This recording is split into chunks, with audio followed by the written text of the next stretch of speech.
What is Startup India and Standup? Startup India is a campaign announced by Prime Minister Narendra Modi on 16th of October, 2016. The motive behind this campaign is to encourage entrepreneurship in our country and encourage startups with job creations. The Stand-Up India initiative also aims to promote entrepreneurship among SCs, STs, and women communities. Success.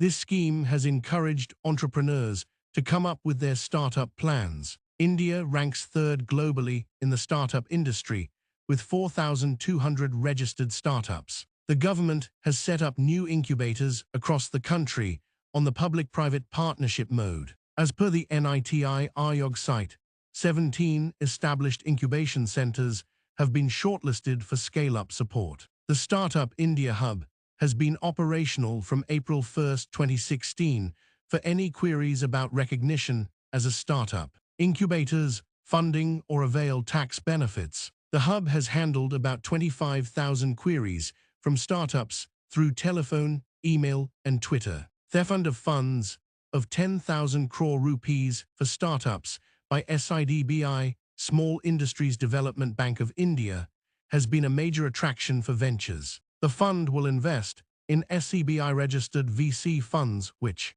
in turn, will invest in startups. NASSCOM has pushed to remove funding and taxation constraints related to startups through lowering of long-term capital gains tax rates for domestic investors to 10%, on a par with non-residents. The government has made exit easier for startups who are about to quit their businesses. The Insolvency and Bankruptcy Code 2016 says that startup can close up within 90 days of filling in the application. The GST bill has greatly improved the growth rate of startups in the country. The startups now are scaling up as there are no irregular issues to deal with. Failure. The Startup India scheme had received around 1,368 applications by mid-December last year. The Department of Industry Policy and Promotion, DIPP, has only accepted 502 application forms and recognized them as startups.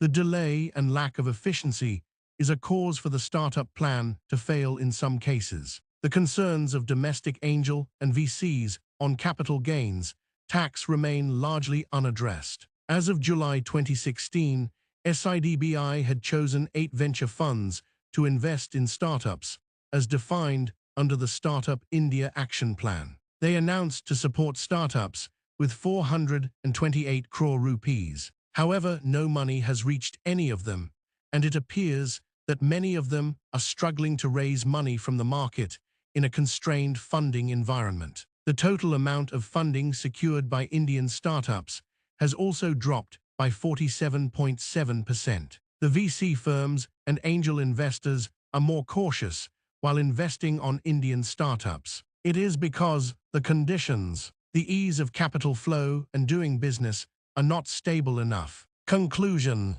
The campaign is a good start for the startup industry in India, but the implementation of the schemes has not been proper. The developments being made with time will bring the industry to its goal. The decreased corporate taxes and the increased possibilities will surely help young entrepreneurs make successful businesses with great ease. Afterwards, feel free to comment your thoughts and opinions in the comments section below.